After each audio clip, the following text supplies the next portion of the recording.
National Fire Radio. What's up, everybody? Welcome to another episode of The Size Up by National Fire Radio, where what you do off the job matters.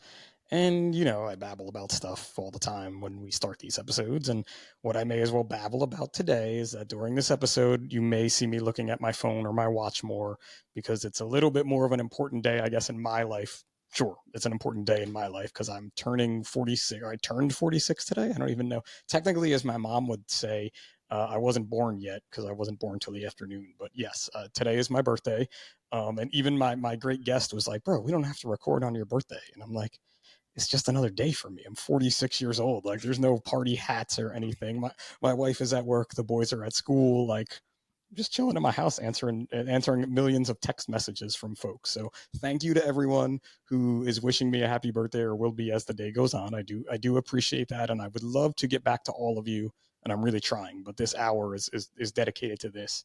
And I did get a birthday workout in already today. So that kind of stuff happened. But I think when you think about getting older and your birthday, it is fun to still celebrate. And I make a joke that it's just another day, but it's great to hear from so many people. And something we do on my shift since before I got hired, you either cook or purchase your own birthday dinner, which seems to be the opposite way you're supposed to do it at work, right? Like you would think, hey, it's your birthday, we're buying you dinner. Dinner's on us tonight, but no, we do it that way. So I did a shrimp broil for everybody, and I was really excited. It came out well. We do a cake. The cake started, I don't know, like 5 or 6 years ago. So I had a Fudgy the Whale. They got me a Fudgy the Whale cake. So it was very tasty. That ice cream cake from Carvel, if you guys have a Carvel local to you, Fudgy the Whale is the way to go. So it was always fun. So it's just one of those fun things to recognize folks. And, my firehouse has anywhere from 9 to 14 people working in it. So usually you get a free dinner like once a month because we make sure no one skips out on their birthday dinner at all at work. But anyway, enough about me as my father's calling me on my birthday, but I'll give him a call back later. He's okay. He knows I'm busy. But anyway, enough about me. I am super excited to have my guest on today because I have known this individual probably since, I started doing the whole traveling thing with 555. And I can't, we definitely met at a show. And I think it was because his designs were really cool and I wanted to comment on them, or I was probably trying to weasel my way into work with him in some way, form, or another. And he may remember it exactly. But, this guy is at all the major shows with his booth, but you probably don't even know who he is. This is his first ever time on a podcast. And if you ever roll by his booth at one of these shows, he's always in there. He's got a cup of something. I'm really not sure what's in the cup. I've never asked, but it's a coffee cup. So it could be coffee, it could be water, it could be anything else. He's usually chilling in the back of the booth, and he has a couple of folks helping him out who, too, are like the most chill people I've ever met. It is the exact opposite if you've ever seen me in a booth or the booth that I'm in of just wild ADHD, firefighter, 18 different things going on. His is just there. There's designs. People come over, and then he like slides up from the back, really chill, and talks to them. And the next thing you know, they buy his apparel without even question. And it's just amazing how genuine he is because, again, we've been friends for this whole time. Not like call you every day, buddy, or how it is, but back and forth through shows and text messages and, hey, did you hear about this maybe or this company? And I'm super stoked to talk to him today and to have him share his story. So George from Hook and Irons, did I do you justice with that introduction there? I think that's pretty spot on. Pretty I, spot on. It's I've watched you at enough shows. Like, I somehow found myself, you know, in a position that I've never been comfortable in, which is talking to, strangers all day long and trying to sell something. I've never been a salesman, and it all happened sort of accidentally.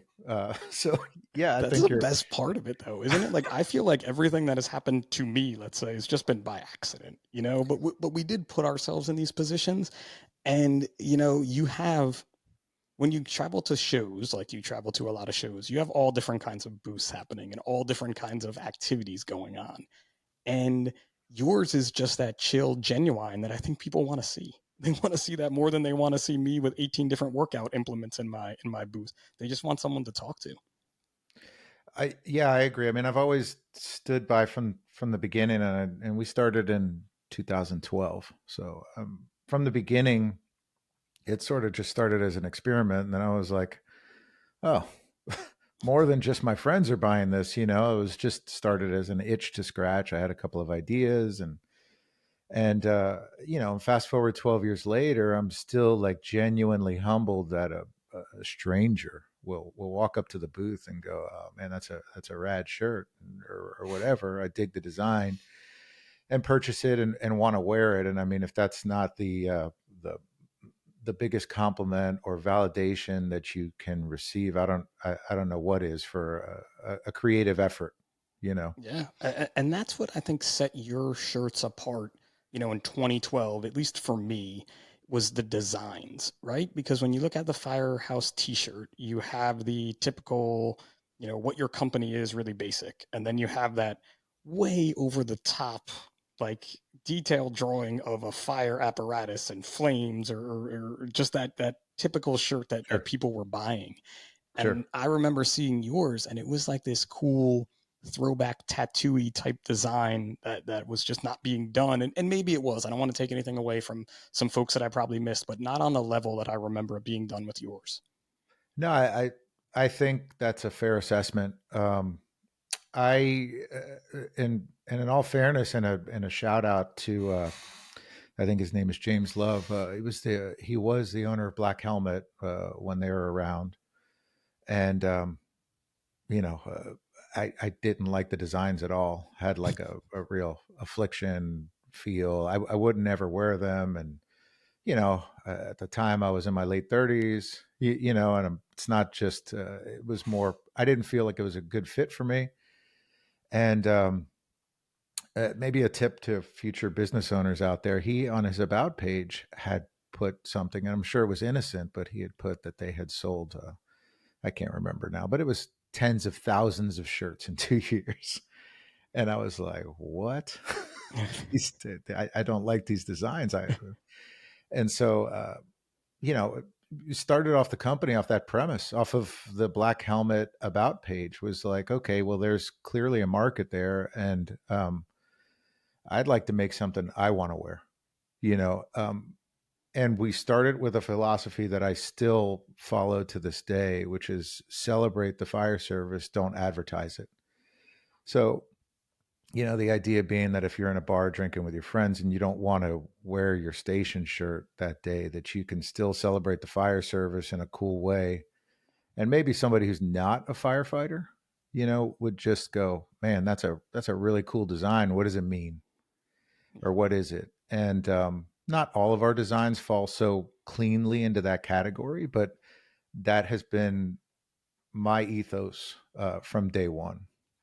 And I think too with Black Helmet, and that's a name that I have not heard in a long time. And they were one of the earlier companies that was kind of out there on social media, when we were coming And, up for sure. That and if you're going to talk business, I mean, they killed it. Yeah. Probably if you were just going to go on a strictly business sense of the word, he was in. 4 years later, he probably tripled his company size, and then he was out. And it's something I'm only learning, after 12 Yeah. years, is how to run a business. And in business, that's not necessarily a bad thing where you may look at it like, oh, he got out. I have no idea why he's not around anymore. And I don't think you do either. But I don't. I yeah, don't. I've talked to his business partner once, just out of curiosity. I reached out to him and we had a nice conversation. He's a great guy.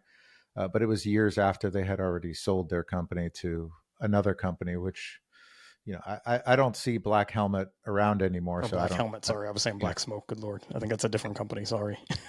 yeah, I think so too. So, but for me, it was like, okay, it's for future business owners out there. It's recognizing that there's, something with the market that is untouched, or a style or an angle that hasn't been touched yet.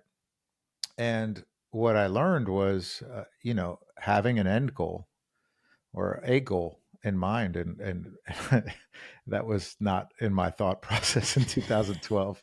I was like, hey, I want to make 3 cool shirts.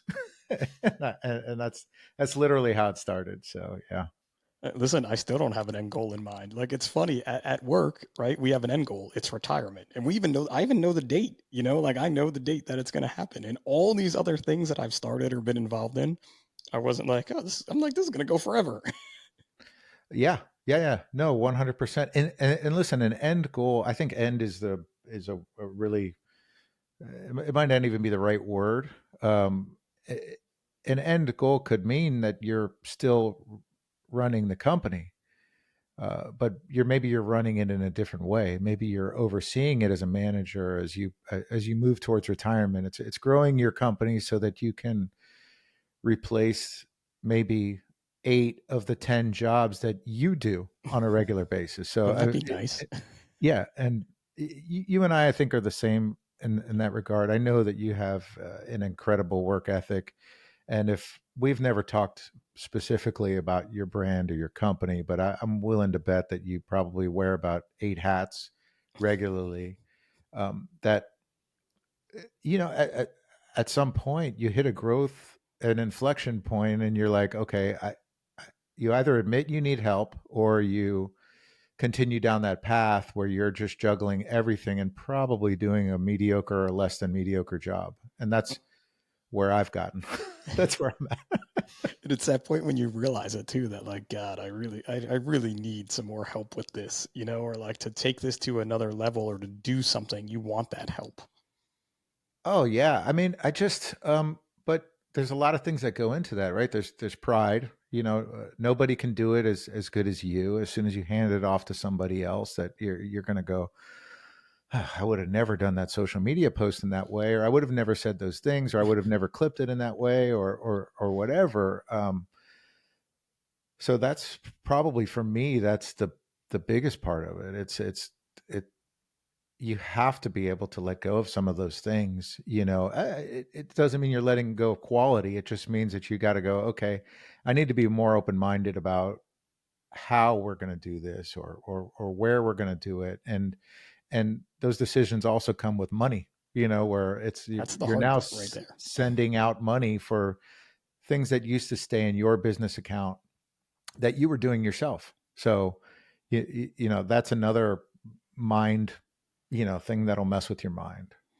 It was really interesting too in my journey with 555 when it became that, I couldn't be the social media guy anymore that was running the social media. I had to get someone else to do that.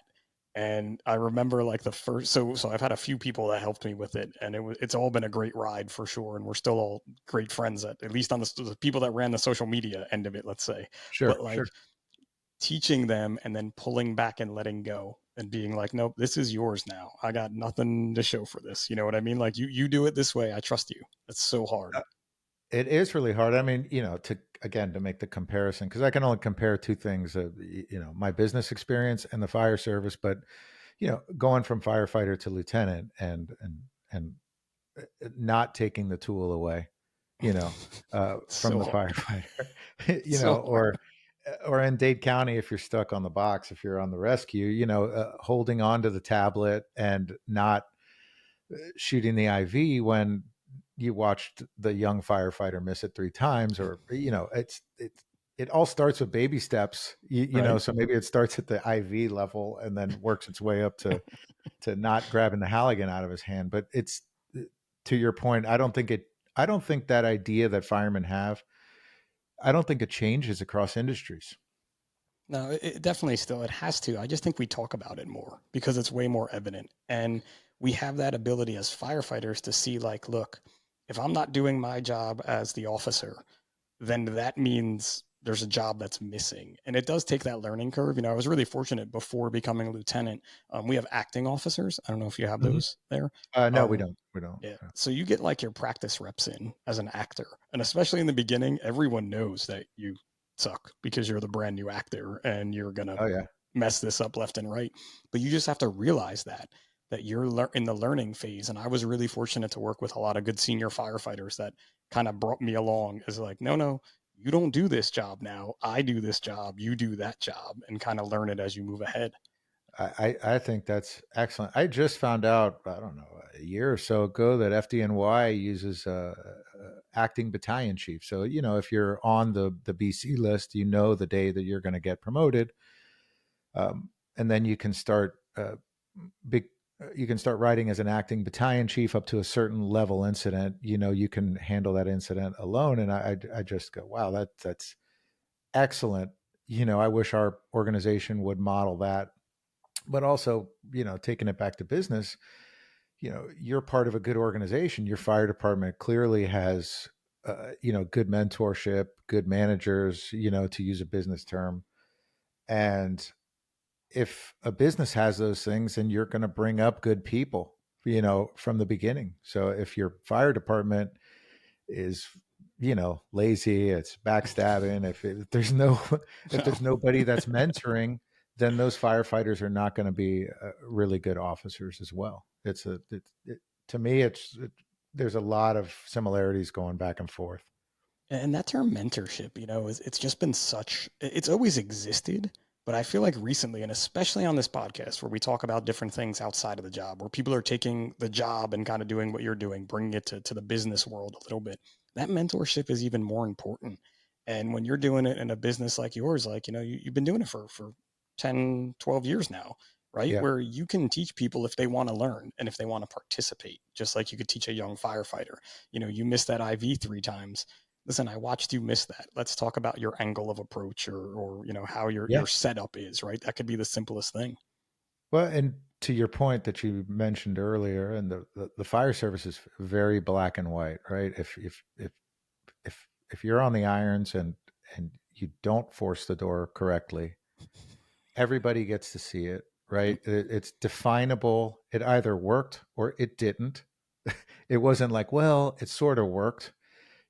Once you leave the fire service and you decide to start your own company, whatever that company is, the successes are not as black and white. The failures are not as black and white. You want to try an advertising campaign for your local plumbing business. Okay, what's a win? How do you Yeah, define a win in the advertising campaign? It's super easy in the fire service. Like, the what's a door win? opened or it Well, didn't.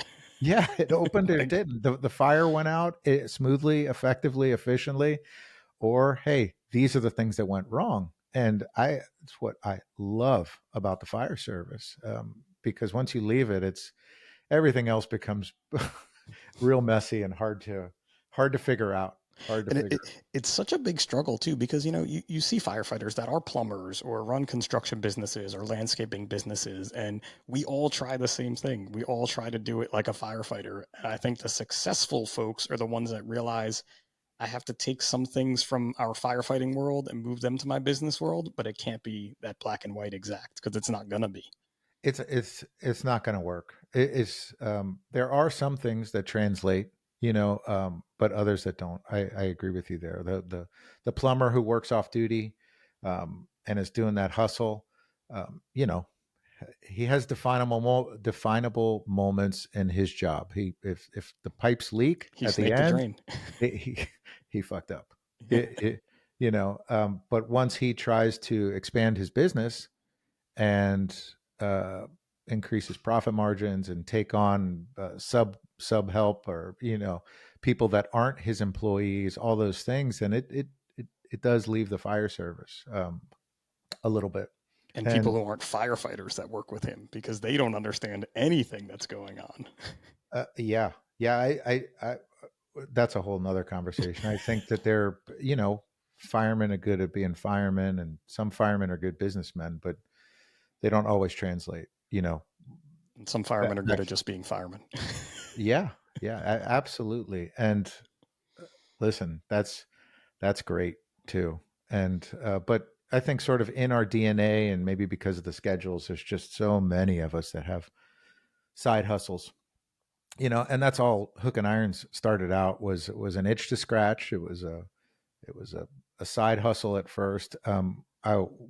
I was living well within my means as a firefighter, and to this day, I have not changed my lifestyle because of Hook and Irons. I've just snowballed the revenue and the profits and kept them into the company, and it's always been this like, oh, what can I do now? What can I do now? And it's I think I've been very lucky like that, because people that go and start a new business without the without the main job, without the benefits and the health insurance, and I have so much respect for Yeah, I those can't even people. imagine doing those things I that we hadn't had to worry about. Yeah, when people compliment me and, "Oh, man, your business and blah," like, ah, man, I don't wanna tell them, like, "No, I don't deserve the compliment." I just I feel like, you hear these stories of business people that like, "Yeah, I maxed out 3 credit cards. I quit my job. I refinanced my home, my primary residence because I believed in the idea so much." And I'm like, I would never have the courage to do that. I Not even. just That's the word, courage and guts. I could I never imagine I doing that. have a wife. I got 3 kids. I like, I want them to go to college. I wanna pay for the I wanna be able to pay for those things. I those are true. Not that I'm not a real businessman, but I have a next level respect for people that just are willing to dive into it. And I just think, especially coming up over the next week, it's one of those things that is probably, I think, one of the best things about this country, that you can truly dive into anything you want to do and you can fail. You can truly fail. And it's taken me 12 years to learn this. And you're going to wake up the next day and you're going to be just fine You just have because, to keep going, right? I yeah, think there that's are, that difference where when you fail, you can't stop. You have to keep, it may not be the yes, same way, it may not be what you want, but you have to yes, keep going. yes. And the bar for entrance into this world is so low here. It's so low. It's literally going to your state, opening up your business license, and then getting your commercial bank account, and you're in business. People in Europe, in Germany, it takes years to start a business. I mean, Oh, I see. This I have no clue about. So now I'm you interested. can you can fail and succeed in the United States to, 2 or 3 times before they've even gotten their business license in Germany. And honestly, it's one of my messages to my young guys that'll come and they'll approach me and say, "Oh, what about this? What about?" I'm like, "Dude, just go do it. At the end of the day, you're still going to be getting your salary. You're still going to have health insurance. You're still going to be able to pay your mortgage. Like the only thing you've lost is time. And if you really want to do it, then the time is worth it." Yeah, because That, it's that a passion project, right? It's that you love it. The time, I feel like I've given up so much time to all these different pursuits that I've been following, Mhm. but I've loved every minute of it. And every one of those moments got me to where I am today in whatever I'm doing. I agree 100%. In that regard, you and I are completely alike. I mean, my background before the fire service, which is, I just passed the 25-year mark. I got a master's degree in English. My dad was a firefighter. Um, my specialty was creative writing. And get on the fire department, and I'm almost completely fulfilled. You know, Almost there. I'm getting a chance to teach, in the fire service, which I love doing. I love teaching. I love training. So that itch is being scratched, but the creative itch was not being scratched. And that, if I was to be honest, that's why I started Hook and Irons. I had a couple of ideas. I wanted to be creative, and all of a sudden, to your point, this passion project starts, and where 10 years earlier it was me writing short stories and hoping somebody would read them, to being completely gratified that some stranger chose my shirt, like So it's the, interesting too that you're so on the creative side, you're more of like the creative writer. So it's interesting that you didn't go into the telling stories about firefighters or making up a firefighter character or going down that road, or was that something that didn't work or you didn't I want to try? um I do feel like I do that in some ways. I and maybe some of your audience will push back on it, but I feel like if you go back 12 years ago, I don't think as many people in the American Fire Service knew about the history of the Halligan tool before Hook and Irons came around. For sure. Um, Now, whether or not that was a T-shirt, I used to write a blog, regularly, and then just time constraints would stop me from writing them so much. But in the original iteration of Hook and Irons, it was about education and then making those things cool, so taking that original Halligan ad from the 50s and dropping it on a t-shirt, and without realizing it, educating firefighters around the country that, had just thought of it as a tool prior to that. Yeah, you just grabbed it when you were on the rig, not knowing that a firefighter made this tool and it was named after him, and why they did this and kind of Yeah. his iterations has always been a Yeah. cool thing for Yeah. me. But I don't think many people knew that. No, no, I think, and again, I'm here in Florida, and you're up there in the Northeast, and Northeast firefighters, they absolutely love the history of the fire service. There's musters, there's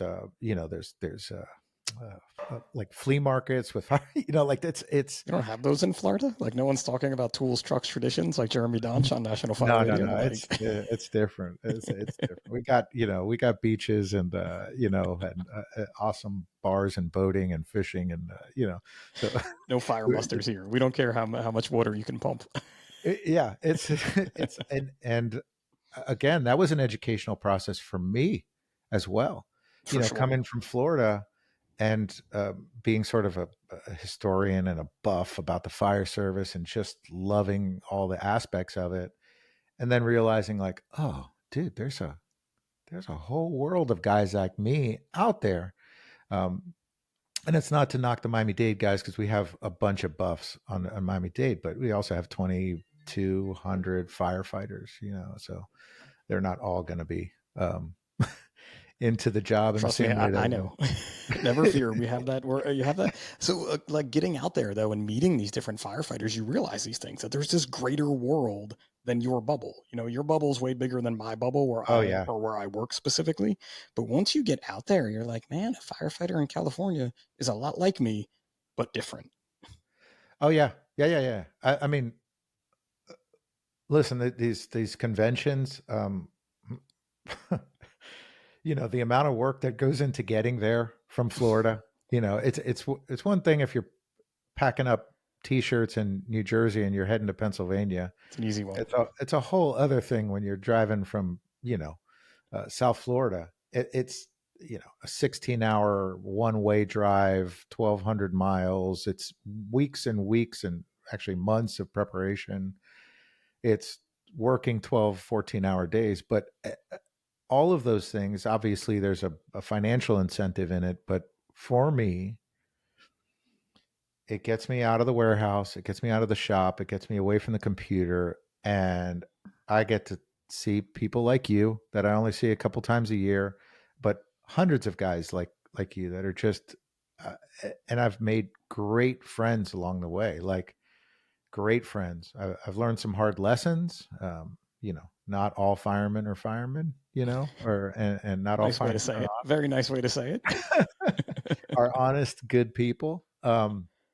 But uh, regardless of that, there's bad people everywhere. But what I have met is just and guys doing passion projects everywhere that are just so passionate about the fire service, have found their niche, have found their home, and talking to guys like Eric Wheaton and Brian Bastinelli, and just becoming really good friends with just so many excellent people, that has been the biggest gift of Hook and Irons for me personally.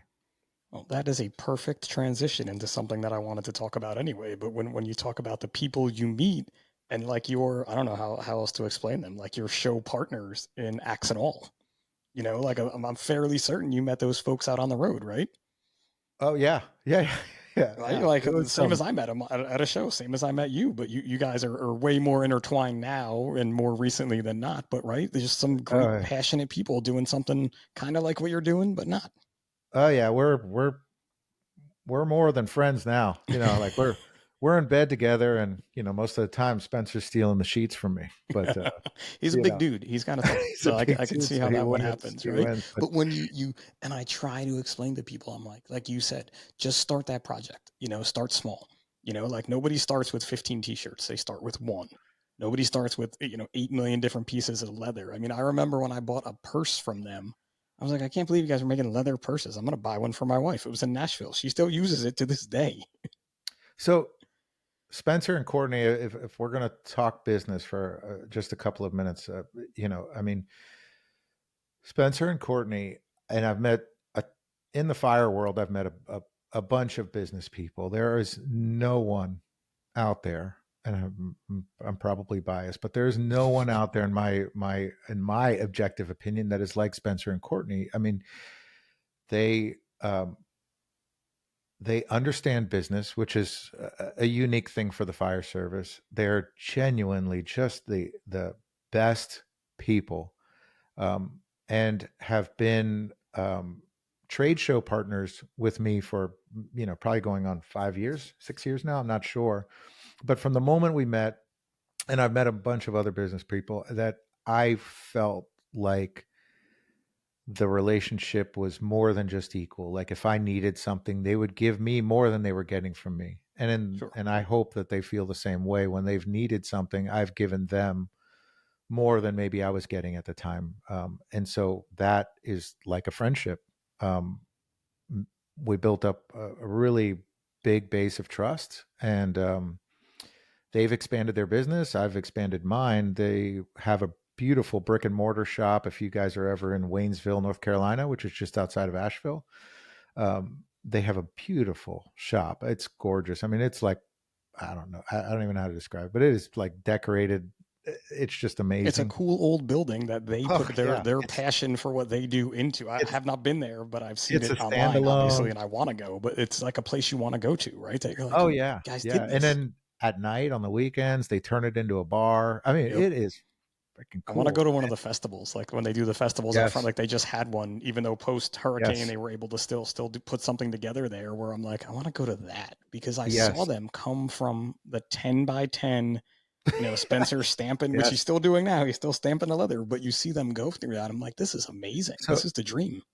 so Spencer, so there's a couple of things, and I'm not going to blow him up too much because I prefer insulting him, but Because you're a fireman, that's what we do. exactly. But Spencer, and this is a nod to all North Carolina firefighters. They get paid barely a living wage. And that's generally across the board, all the way across North Carolina. So when you're working for Asheville for 8, 9, 10 years, and you're only making $60,000 a year, this side hustle that we're talking about is not a an option. It's a Yeah, requirement, you must do it. and you have to do it, or your wife is working full time as well. I mean, it is not right, especially after, you point a light at Hurricane Helene, these guys did such an amazing job. And so Spencer's working for Asheville. He's making the leather on the side. He sees an opportunity. He knows he's doing it as good, if not better, than everybody else. Him and his wife are super squared away. And again, to our previous point of courage, he quits. He retires from Asheville. He retires from Asheville to lean 100% into the business. Now, is retiring from Asheville a different scenario than retiring from Miami-Dade?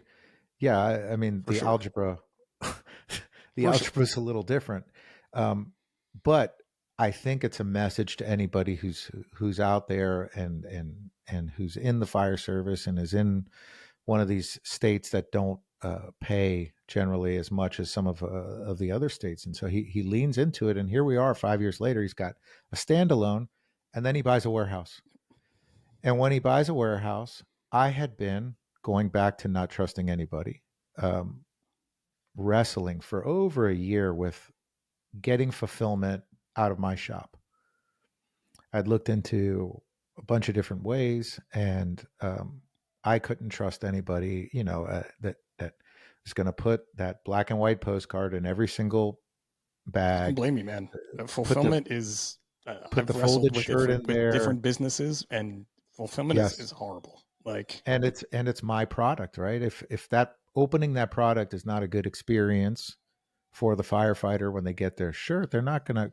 order the next time from me. So Spencer approached me, and we talk all the time. So he knew I was looking for an answer. So he bought the warehouse, and he's like, "Hey, we have space. We have some employees that are full time and some employees that are part. And I think if we take over fulfillment, we can move some of these employees to full time, and we can do a good job with your fulfillment."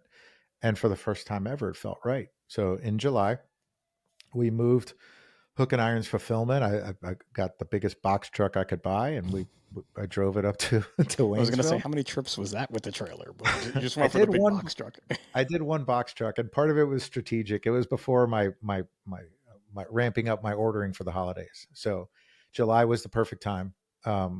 It was probably my lowest at my inventory, so we were able to get it into one box truck and get it up there.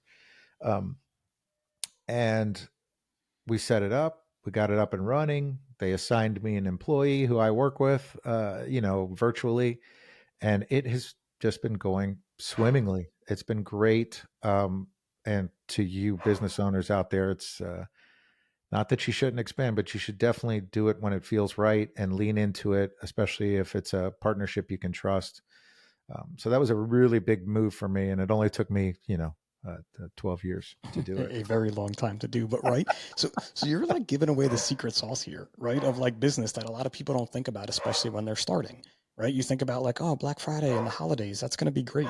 Black Friday and the holiday prep starts in May for most small businesses, right? If not Oh earlier than that. yeah, and the larger you get, the earlier you have to start. And I'm perennially awful at it as well. I could sit here and give people advice on business all day, and it's mostly things, mistakes I've made, or just lessons I've learned. But yeah, for sure, if you're in an e-commerce or retail market space, you're not providing a service. I mean, you need to start really early.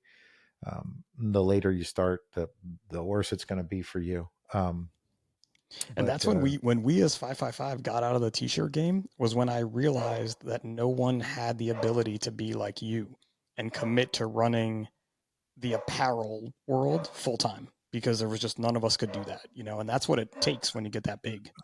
so thank you You're for most saying welcome, that. man. Because, but again, I, like our mission was to give away this fitness equipment. We were using the apparel to help raise the money to do that. sure. But we went out and were able to find other sourcing, let's say, or other funding, other ways to get funding and through the not for profit, and just not do what you did. And I think you and I even talked about maybe you taking it over there for a bit, Yeah. and even you were like, I can't. Like it's just I have enough going on, and I respected Yeah. that. It is. There are some really practical things that I wish me at 50 would have told me at 38. For Um, sure. you, I mean, scaling a business to where you can pay yourself a nice salary, you know, I wish I would have sat down with a legal pad. I don't know how to do spreadsheets, but I wish I would have sat down with a legal pad and literally crunched the numbers. Like if you're going to start a t-shirt company, which is a low cost item, how many t-shirts do you really need to sell before you're in the black and paying yourself a reasonable salary? And I think if people really did the math on these things, they would go, "Oh, wow, that's a really high bar." I mean, It's 12 years. huge. It's the same as Yeah. like I want to go to this show and you have Yes. to crunch the numbers on what your fuel cost is just to get to that show because you Yes. may not make it back. Yes. And 12 years into it, I guess I'm glad I didn't do the numbers, because I probably would have stopped on that. Yet I they're probably would have been not in like, your favor when you do that in yeah, the like, beginning, okay, 100%. let's move on to the next thing. Well, that was an idea. I thought that idea was good, and I'll just move on to the next thing. So 12 years later, I'm in it, and I think I've gotten over that hump. But that is a real conversation that you need to have with yourself. If you're um, stickers is another. You see the sticker guys are popping up all over the place, and the number of stickers that you have to sell.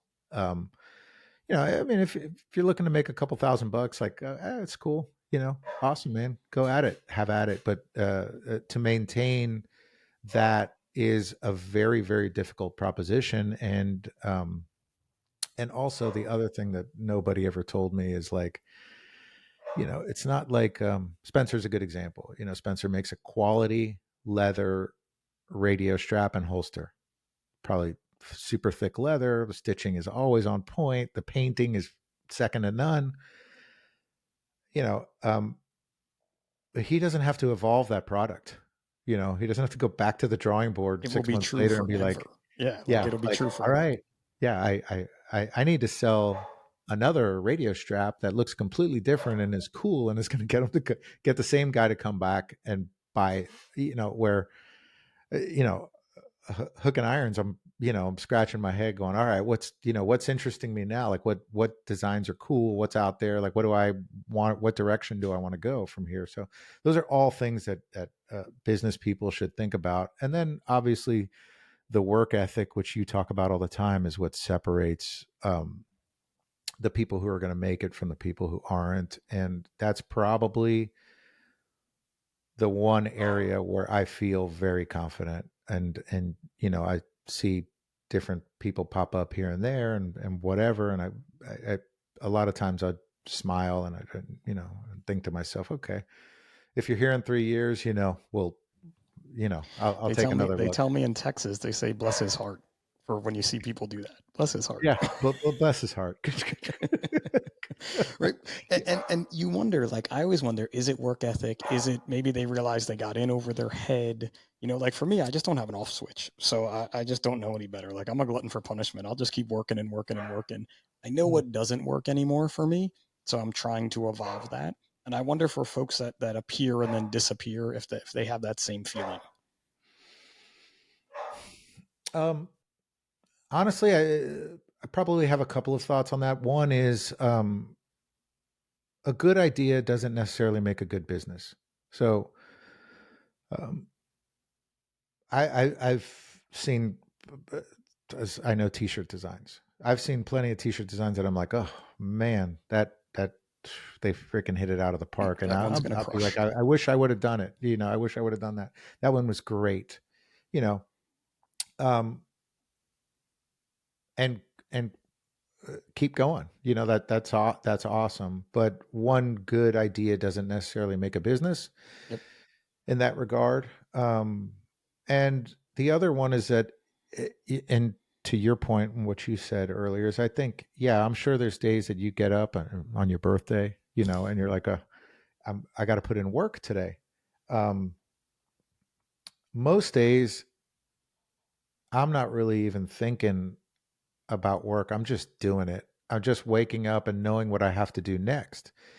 And it's funny. Last week at the firehouse, and I didn't say anything to him, but there was a guy that was complaining. He's like, "Oh man, for the last 3 or 4 weeks, I've been working 80 hours a week." He's like, "Oh, I'm freaking tired." And That's just me, I, bro. I was like, "Yeah, it's that's a you should take a couple days off. That's rough." And I walked away and I was like, 80 hours a week. And I'd never really put it in a There's no numeric way. time. And I There's was no like, time clock. We don't punch a time clock here in I'm these types like, of jobs. We just do them.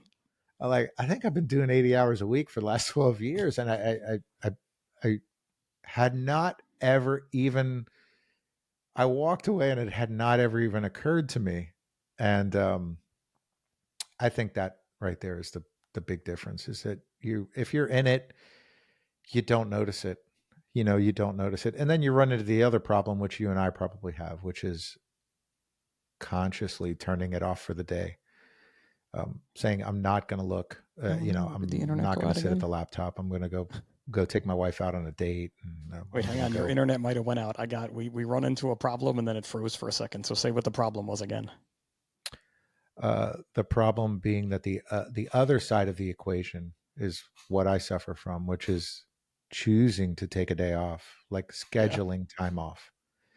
That's, I think, a good litmus test on whether or not if you're getting it right or not. If you're getting it right, that question will eventually come up.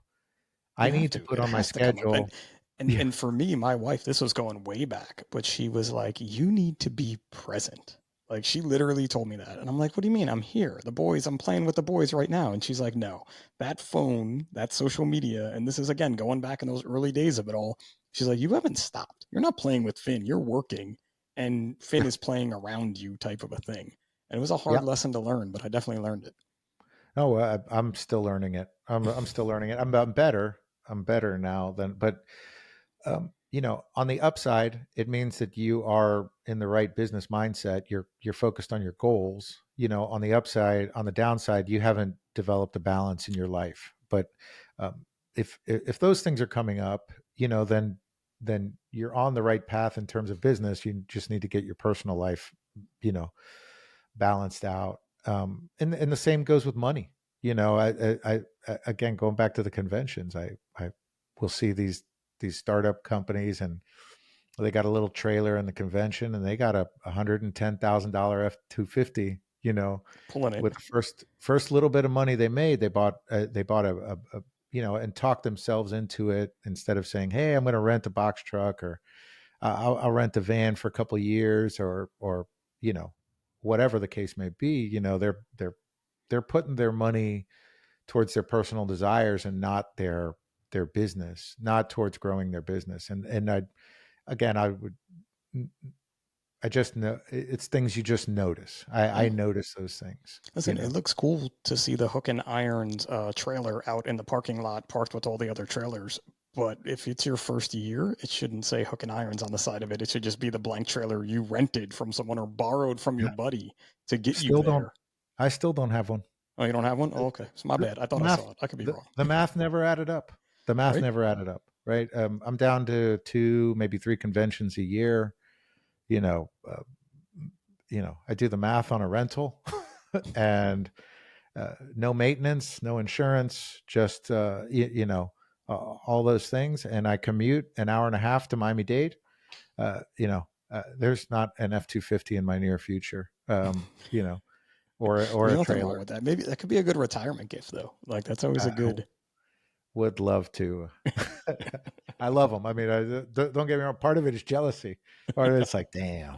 So I have a Uh, Dodge Ram, so I'm really not an F-250 guy, but I respect you in what you love. It's just not as cool as yeah, a well, Ram. So I like the Dodges too. I'm not. But I probably the only one I don't really care for the look of them is the Chevys. no, I'm But out on the Chevys too. I never was a Chevy truck person, but yeah, I would be between a Dodge and an F-250 probably. my buddies from Australia that are firefighters have they've been all over the country now to different firehouses, and they're like, does every American firefighter drive a large pickup truck and back in everywhere that they park? I'm like, yes, every single one Yeah, of us does that. That's a very good generalization. yeah. Also, let the Australian firefighter drive the truck and go try pulling in forward, and you'll back in everywhere too. You know. So But right, it's been this great ride. I feel like, and you're still on it for sure. So what's coming up next? For Hook and Irons and for you. you're uh you're breaking up again. Nope. Maybe we need Did you to get give it? it a I'm second. looking for what's next. You've been on this great ride for 12 years. Like, what's next for Hook and Irons? Like, where are we going with it? As I say, we, like I'm part Good of it. question. I've been wrestling with that question for probably greater part of 2 years. I just entered the drop. For the firefighters out there that don't know what the drop is, it's almost like a post retirement, but you're signing a contract in the state of Florida. You can sign a contract. I can work up to 8 more years, and the money that would go into my pension goes into a personal retirement account.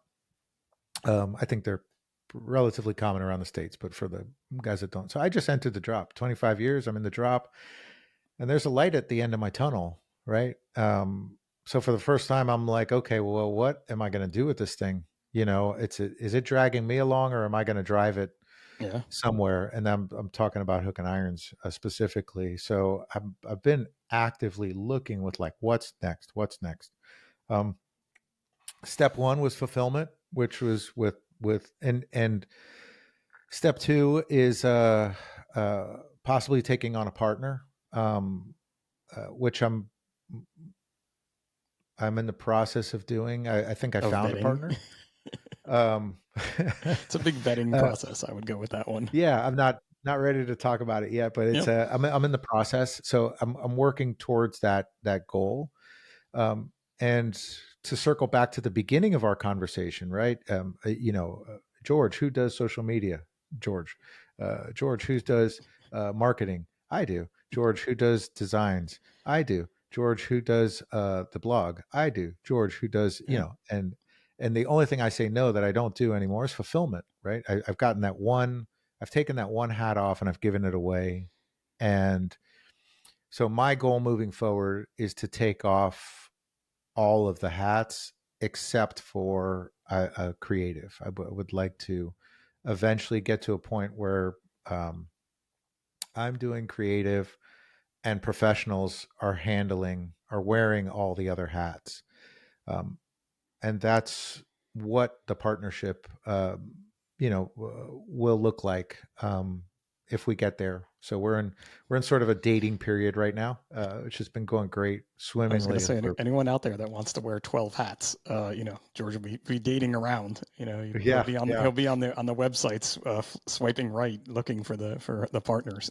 Yeah, yeah. If anybody wants to be part of the team, definitely email me.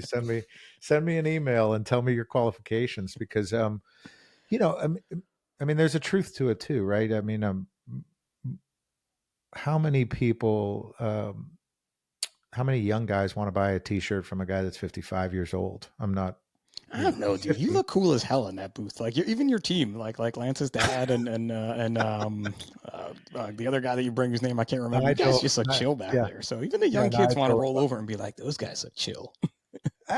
Thank you for saying that as well. I'm probably overly self conscious with all this gray hair, but the truth is that part is finite. I don't want to be hustling in the back of the booth when I'm 55 years old. I want a younger guy or gal to be doing it. Uh, I I am not super motivated to be a social media, uh, Yeah, daily yeah. posting. It's part of our world. But I would love to find the guy or gal that is like, hey, I'm all about social media. I'm all about content creation. I'm all about. I love your brand.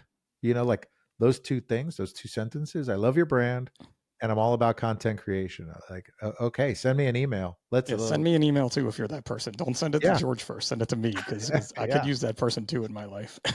So, Hook and Irons is my baby. I don't have any intention of like selling. I would like to grow it, to keep growing it, and I would like to learn how to trust some of these. That's my goal. That's my 2-year plan. To trust and find people. Spencer's a great example. Again, he hires people. If they don't work out, he hires someone else. But he's cultivated a really good ecosystem of some great employees. That's the two. When you talk about that, and again, we're getting close to the hour mark, but when you find someone like a Spencer, like you, and your folks that you bring with you, the folks that I may bring with me or that I work with, like that's the reason I love going to the shows now. I honestly don't want to be at them for any other reason but to see the Oh, people that I get to see at those shows. Uh, listen, other than going out to dinner, because I don't even go out to the bars anymore. I'm so lame. I don't. It's I, not you. lame. It's just what we do these days. I Yeah, still go out a little bit, but not like I used to.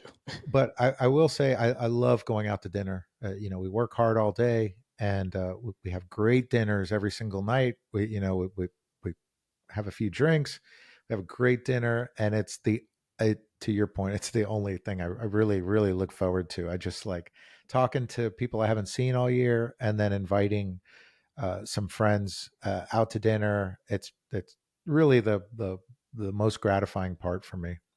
I've recently found the further away you go from the place that you're at, the better dinner you can have because there's less people from the show at those places. So you could be even more laid back and not being the person or with the people Hey, that know everybody or anything, right? pro tip: uh, we stay in an Airbnb that is not near downtown. Yeah, Like yeah.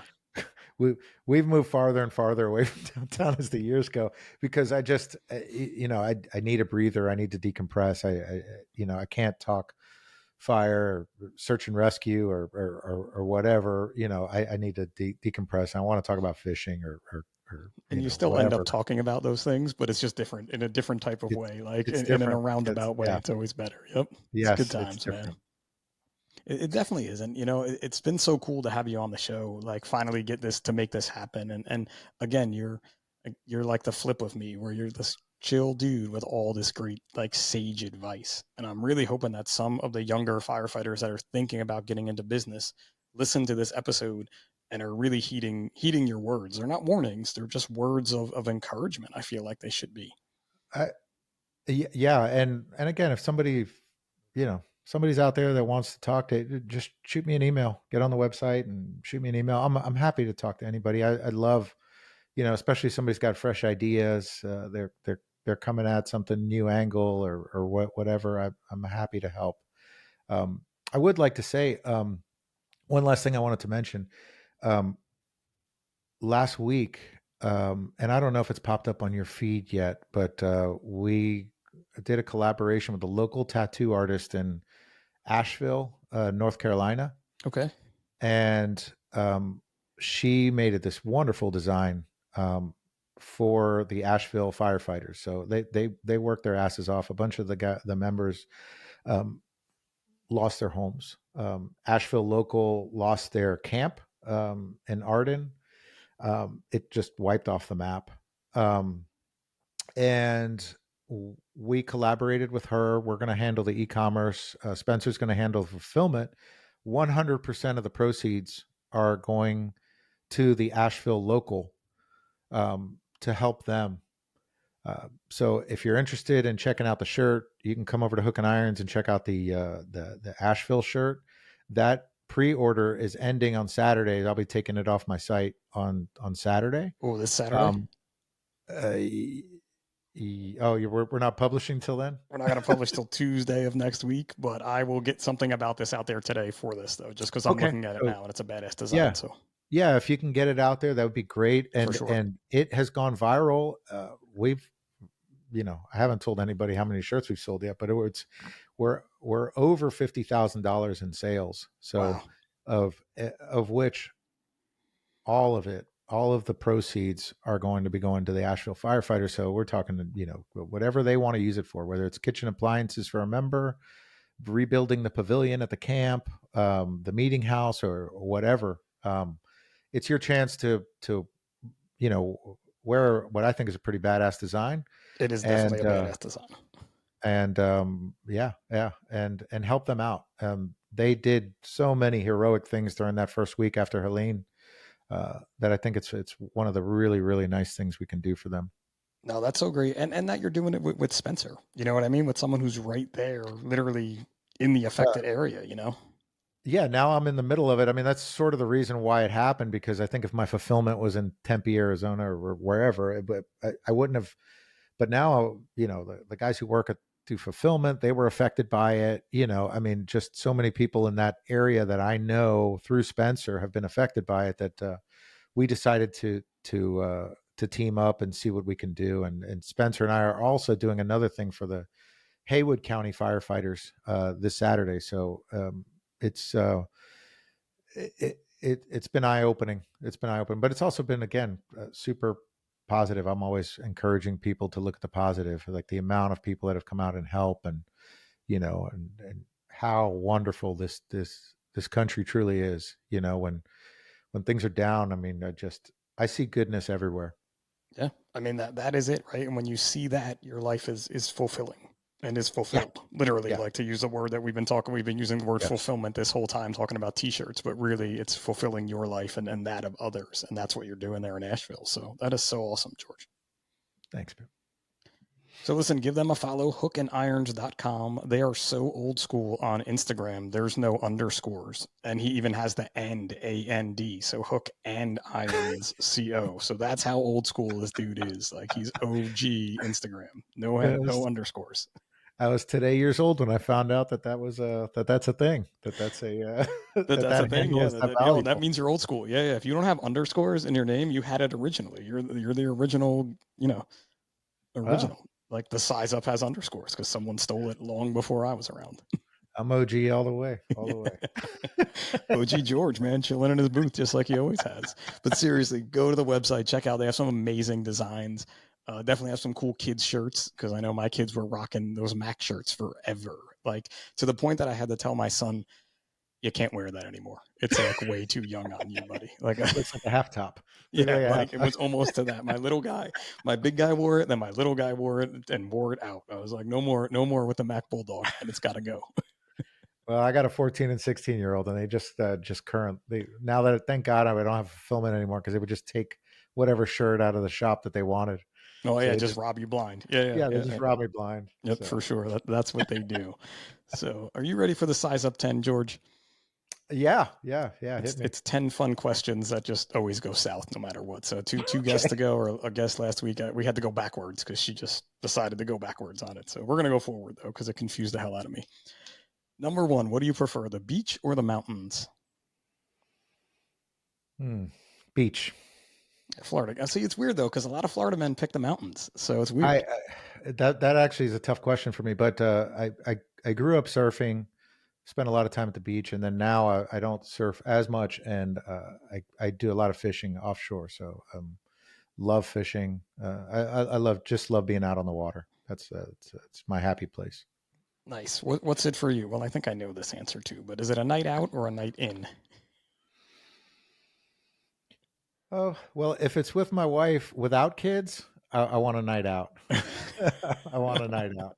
Come We on. don't get to go out on dates as much as I'd like. Juggling three kids and high school and competitive swimming and Muay Thai and all the things that our kids do, piano and all that other stuff. That I'm right there with you. We committed to this year 1 date a week. So we're see, on 40 whatever this is now. I just put it up the other day, but like and it's a quick date. It only has to be an hour, it could be a walk, it could be the local brewery, but that little bit of commitment. Like there's been mornings where I've woke up on Sunday morning and been like, "Where are we going this afternoon?" because we're not missing this now.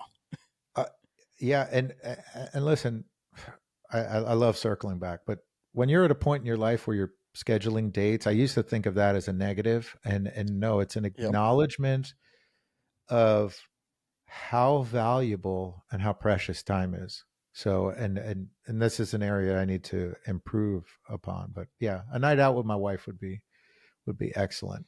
You're actually making me wonder. I don't know if we got this week's in or not. I can't remember now. I gotta think back. It's only Wednesday, and I'm like, did we go out Oh, on Sunday? I think we went out on Sunday for this week's just to get it if there in. was But only a big occasion today that you two could celebrate, yeah, if wouldn't there that was be only it? some reason to A go lot out, of it too. It's funny you mentioned it. A lot of our date nights are at like drop off.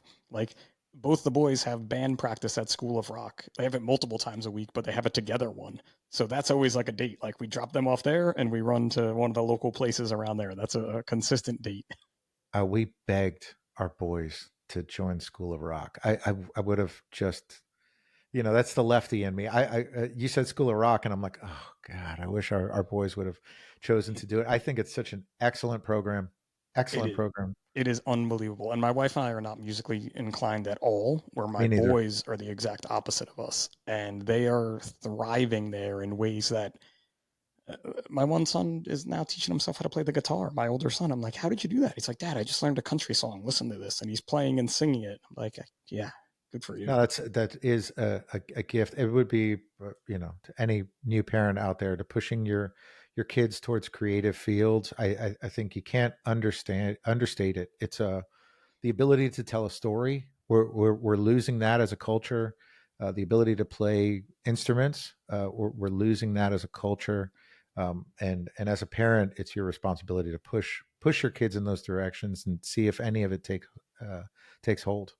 Yeah, dude, mine pushed us. So they were like, we want to do this. It's crazy. Like, I Uh, love every minute of it, though. So if you're a parent out there, School of Rock definitely is a cool thing. Plus, your kids play at like breweries and bars every now and again. So it's way better than sport ball on a Saturday. oh, happy hour with mom and dad while you're supporting your kid. I A mean, hundred boom. percent, right? Like it's like a So, win and a so half worth right there. it. There's food trucks, there's beers, and my You're kids up so on stage. smart, Pip. I'm so stupid for being a swim dad.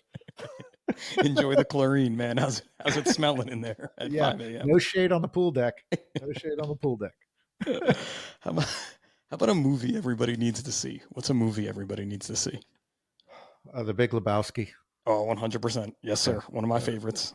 Yeah, The Big Lebowski is a guiding force in my life. So I leave it at that.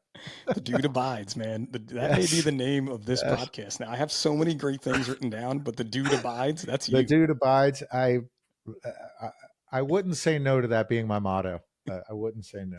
That or the rug really pulled the room together. I could see that Yes, being your motto yes, too. Really yes. pull the room together.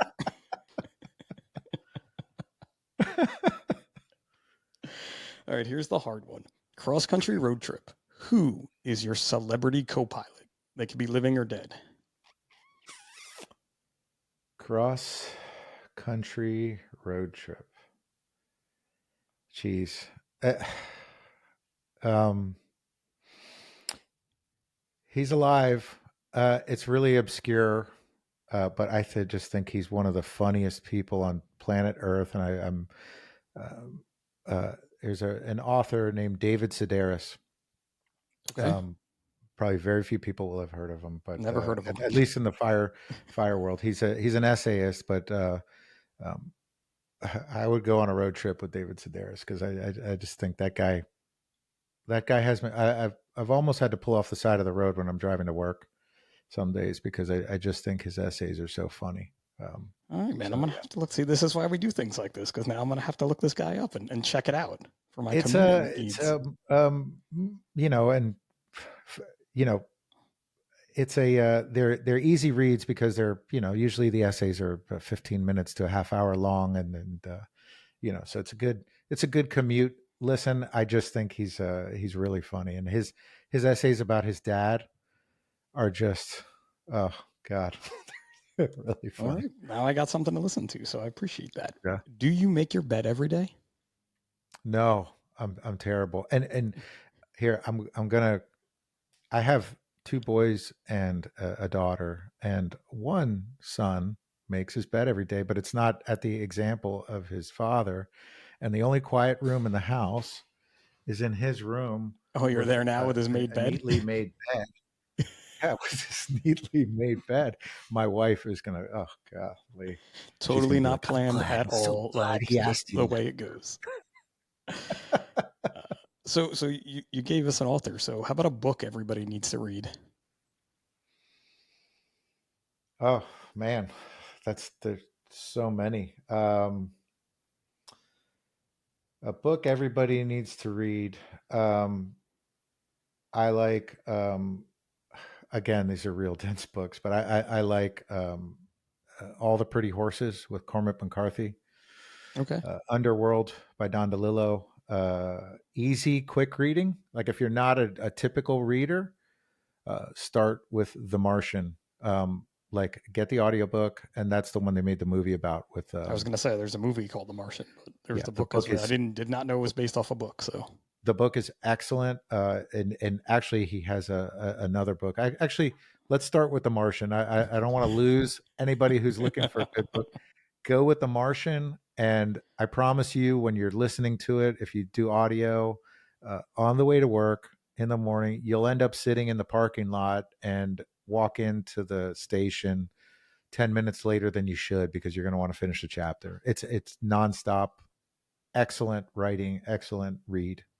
I Yeah. love that part of my commute, listening to audiobooks or listening. I mean, I obviously listen to a lot of podcasts, generally not fire related podcasts, but like that's like my decompression in and my decompression out. Oh, yeah, yeah, yeah. I mean, you have to make an hour and a half. For me, you have to make an hour and a half commute positive. Yeah, So that's it's a I'm little bit I'm longer all than mine, about like by an audiobooks. hour. I'm all about podcasts. And again, I I do listen to fire podcasts, but not nearly as much as I'll listen to other podcasts out there. Do you listen to Smartless? It's my favorite podcast. Oh yeah, yeah, yeah. I Smartless is love the them. bomb. I love those Uh, guys, man. I I love die. Smartless. I I just listened to the Tim Waltz one, which I thought was pretty good. Yep, that was a Um, pretty good one. They were really down to earth with him, like, and just very very cool. and I gotta say, what's his name? Not Sean Hayes, not Jason Bateman, the other guy. Will Arnett. Will Arnett was more passionate and more fired up than I've ever heard him. 'Cause he's usually the jokester, but Yeah, no, he was in on that one. yeah, it was a different version of Will Arnett. It was good to see. It's Yeah, so funny. Like, so I'm a big Mets fan. So the Mets are playing the Dodgers, and they keep showing Jason Bateman. And I'm like, I want to punch Jason Bateman in the face at his stupid Dodger-ness, like anything. Like, he hasn't said anything about the Dodgers on the podcast because they're a little weeks back. But like the second he yeah. starts, if he starts in on the Mets, I'm gonna be like, I'm going on the website and I'm writing a strongly worded email against you, Jason Bateman, and your Dodgers. No one cares. He is very vocal about being a Dodgers fan. For He sure. is. He Yeah, definitely is. But yeah, whatever. Like they're showing him on TV. I'm telling Finn, I'm like, I want to punch him in the face. I just want to punch yeah. him in the face. I don't know why. His sense of humor is it's like right up my alley. I mean, Will Arnett's really funny, but Jason Bateman's like delivery, Yeah. you He's can't. so deadpan about it and just drops Yes, it and keeps rolling on. yes. And again, to circle back, you're talking about Sean Hayes is pretty good at storytelling, but Will Arnett and Jason Bateman, the ability to tell stories, to get your message across. I mean, these are things I teach my kids. Like, hey, this is what's going to get you ahead in life.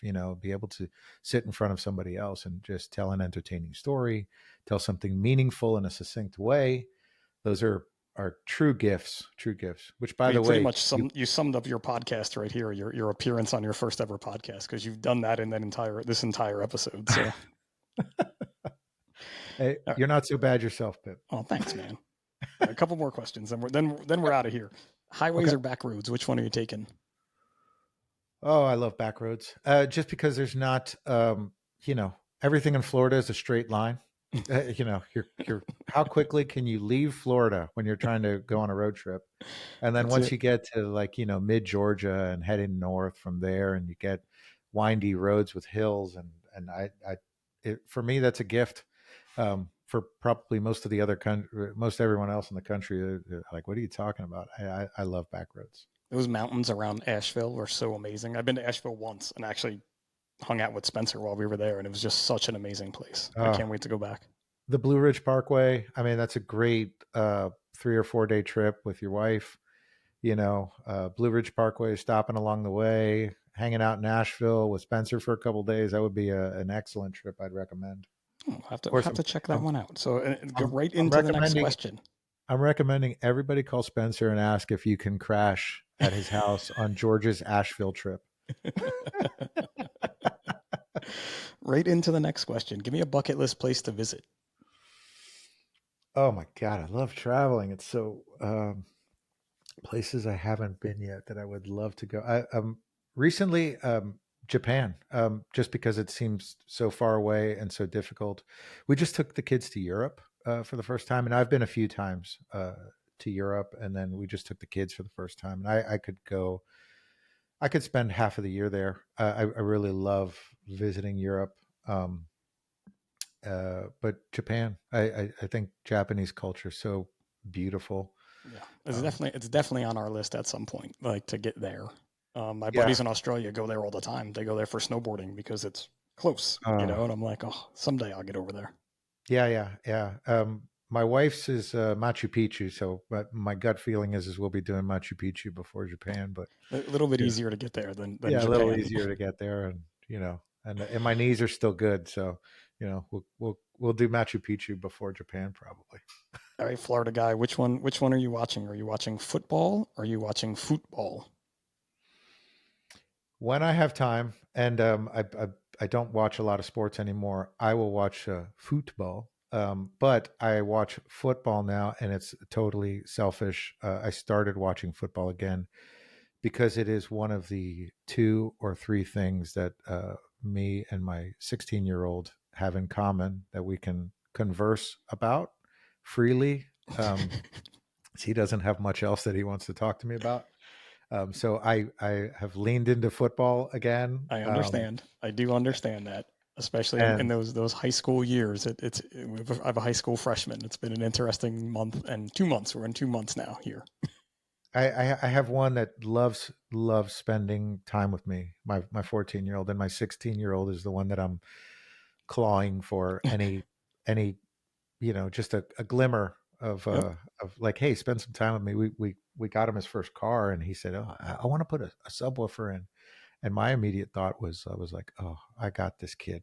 I got them for at least 2 days because we'll put in new speakers and we'll put in a subwoofer and we'll have to take up all the carpet. We're going to run all the wire. And so we did that, but he doesn't know, and he'll never listen to this podcast, but he doesn't know that that was just me saying yes so I could have him captive for two days while we upgraded his speakers in his What a car. great dad move, right? Like I know my dad did things like that to me that I didn't even realize. So that's such a great dad move for all the dads and the moms listening out there too, right? You got them 2 days. We can do this. Probably like slowed it down a little bit more. Like Oh let's yeah. really carefully take up the carpet and make sure we get it in nice and. Oh well, it's a half a day trying to teach him how to solder. He's you know, he's he's burning his hands, and I'm about like, well, I guess we're gonna have to cut that wire and try it again. But it's all me just trying to spend time with him. That's all Oh it is. man, I hope he listens to this now. Like for some strange reason, I hope someday down the road he happens to listen to you on this. I'd fall over dead if that happened. Yeah. I'd fall over dead. All right, last question. And this has been, again, this whole podcast, but give me a piece of advice you would give to your younger self. Trust your gut. Trust your instinct. A couple pieces of advice: trust your gut, trust your instinct, and give of yourself wholly. Give more than you expect in return, and I promise you, the gifts that you will eventually get in return will be uh, much bigger than you could have ever imagined in the beginning. If you live your life giving more and expecting nothing, I promise you the gifts on the back end are going to be bigger than you ever expected. And it's so true. And it's such a great way to end this awesome conversation, right? Because when we are able to give to others, you get back. And it's not always immediate what you get back, but over time, it really does add up. And that's such a big lesson for everyone in life. Did you freeze? Well, I don't know what happened there. That's weird. Anyway, I'm back here. okay. Sorry, I guess you froze a little bit there as we're wrapping up here. But George, I can't thank you enough for coming on. Right, this has been great. I'm glad you did it. Oh, it was great. It was great. Yeah. If you ever want to talk again, I had a great time. Oh no, we're for sure doing something more with this, and down the road here we can come up with some way more things. We got to get Spencer and Courtney on. I know they have a lot going on right now, so over time it'll be awesome. That would be really, really funny. Actually, it would definitely be as Spencer may say, a hoot, which is a word we don't use in New Jersey, but I know he uses quite often probably. But listen, I'm going to get that out there today. You've already listened to this, but go check out Hook and Irons on Instagram and check out his website. He's got some amazing old school kind of tattooy designs is the best way that I can express on those, which is great. That classic American style of tattoo is something I love. So, for Pip, for the Size Up by National Fire Radio, we will catch you guys next time. And remember, what you do off the job matters.